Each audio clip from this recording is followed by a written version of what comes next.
Fala pessoal, tudo bem com vocês? Você está se preparando para aquela entrevista de emprego ainda, mas não sabe o que esperar? Pode ficar tranquilo. No vídeo de hoje, eu vou trazer as top 10 perguntas essenciais para entrevistas de HTML. Nós vamos te equipar com tudo que você precisa saber. Se a ideia de encarar uma entrevista técnica te deixa nervoso ou se você já se viu perdido no meio de tags, atributos, esse vídeo foi especialmente feito para você. Vou trazer as perguntas mais comuns e mostrar como respondê-las com confiança. Eu sou Roger Santos e bora pro vídeo.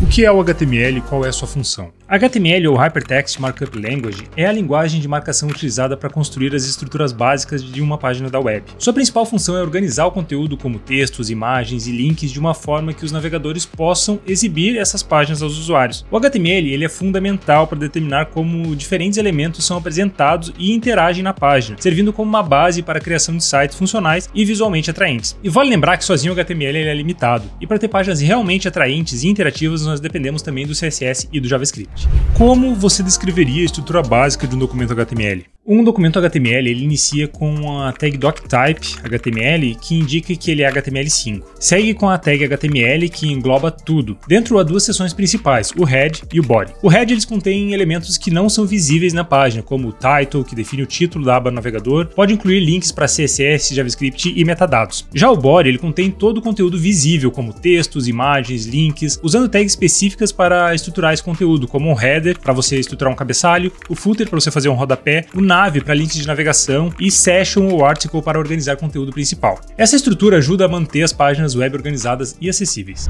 O que são tags HTML e como elas diferem dos atributos? Tags HTML elas são os elementos básicos de construção de uma página na web, como o P para parágrafos, a div para seções e o span para texto em linha. Elas definem a estrutura e o conteúdo do documento. Por outro lado, os atributos eles são informações adicionais dentro das tags. Elas fornecem detalhes ou funcionalidades extras. Por exemplo, o atributo class ajuda a identificar um grupo de elementos para a estilização. O ID identifica um elemento único na página. E o style aplica estilo CSS diretamente na tag. Enquanto as tags formam a estrutura do HTML, os atributos modificam o comportamento ou a aparência dessas tags. Agora você pode me explicar o que são elementos inline e block level em HTML? Elementos inline e block level são dois tipos de elementos em HTML que diferem na forma como são exibidos na página. Elementos inline, como o span, o A e o IMG, eles não começam em uma nova linha e ocupam apenas o espaço necessário para o seu conteúdo.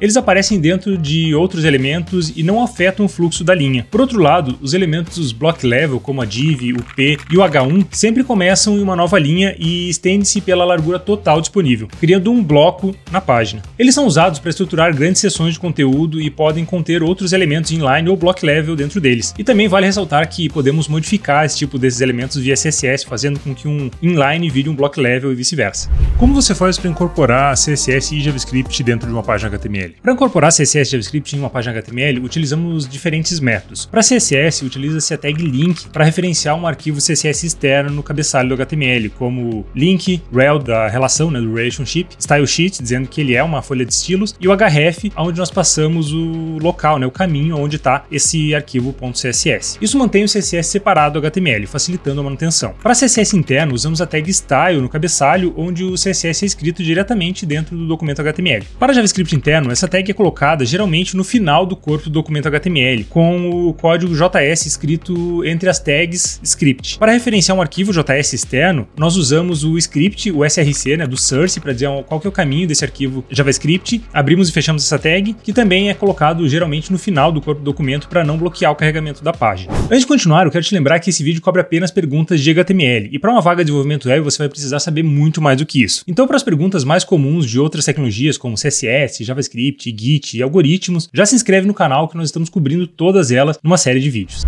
Agora me explica o que é o DOM em HTML. DOM, o Document Object Model, em HTML, ele é uma interface de programação que representa documentos HTML como uma árvore de objetos. Cada elemento de HTML, como tags, atributos e até mesmo texto, é um nó na árvore de DOM. Essa estrutura permite que linguagens de programação como JavaScript interajam e manipulem o documento. Com o DOM é possível você adicionar, remover ou modificar elementos e conteúdo da página, reagir a eventos e criar dinamismo na interface do usuário. Essencialmente, o DOM fornece uma ponte entre o conteúdo estático HTML e as capacidades dinâmicas do JavaScript, tornando as páginas web interativas e responsivas às ações dos usuários. formulários. Como funcionam os formulários HTML e quais são os tipos de inputs mais comuns? Eles são usados para coletar dados do usuário. Eles são definidos pela tag form, que pode conter diversos tipos de inputs para a entrada dos dados. Os tipos de inputs mais comuns incluem o text, que é para entrada de texto simples como nome e e-mail, o radio, que são botões de opção permitindo que o usuário selecione apenas uma opção. Temos também os checkbox, que são seleções de múltiplas escolhas, então aquela caixinha quadrada onde você pode colocar mais de uma opção. E também o submit, que é um botão que envia dados de formulário para serem processados. Cada input deve conter um atributo name, que é crucial para identificar os dados que são enviados. O formulário é enviado para o servidor ou manipulado por JavaScript do lado do cliente e geralmente também é enviado para o servidor. E na tag form, ela pode incluir atributos para especificar como os dados serão enviados, como os métodos de envio, como get ou post, e o destino dos dados ali no atributo action.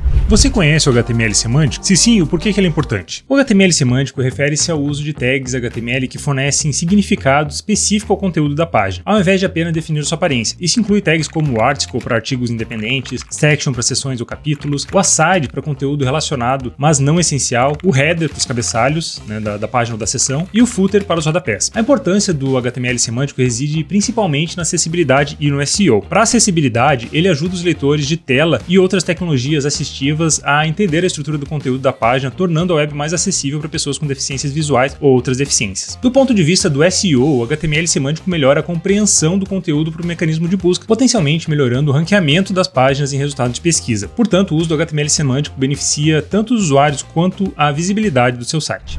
E quais são as diferenças entre GET e POST em formulários HTML? O GET e o POST eles são dois métodos diferentes para você enviar dados em um formulário HTML. O método GET anexa os dados do formulário ao URL do destino especificado na propriedade action do formulário. Então, ele é visível na barra de endereços do navegador, tornando inadequado para informações sensíveis. GET geralmente ele é utilizado para solicitação de dados que não causam efeitos colaterais, como a busca ou filtros em um site. Tem limitação de tamanho também devido ao URL e é menos seguro, já que os dados são expostos. Já o método POST ele envia os dados de forma oculta e segura, não aparecendo na URL. É a escolha mais adequada para você enviar dados sensíveis ou grandes quantidades de informações, como dados de login ou formulários de registro. POST não tem limitação de tamanho e é mais seguro, pois os dados não são expostos na URL. Isso tratando do uso de formulários. No caso das requisições HTTP, desde que a conexão entre o cliente e o servidor seja segura, os dados tanto GET quanto POST e outros métodos não serão expostos pela rede. Como o HTML5 ele difere das versões anteriores do HTML? O HTML5, comparado com as versões anteriores, ele trouxe inovações significativas para o desenvolvimento na web. Começando pelos elementos semânticos, né? Isso inclui novas tags como article, section, nav,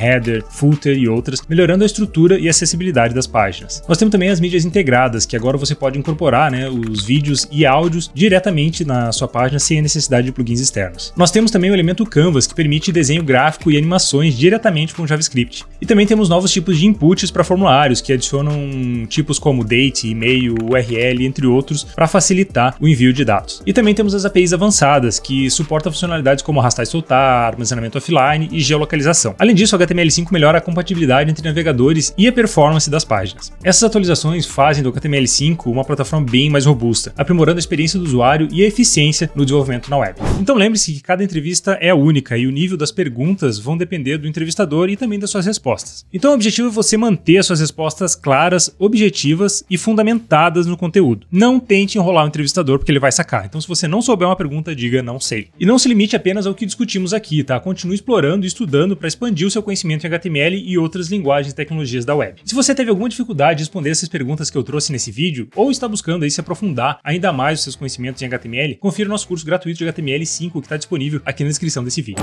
E agora nós temos 2 vídeos aqui na tela, escolhe um deles para continuar aprendendo e assistindo os vídeos do canal. É isso aí, abraço pessoal, até o próximo vídeo e Happy Coding!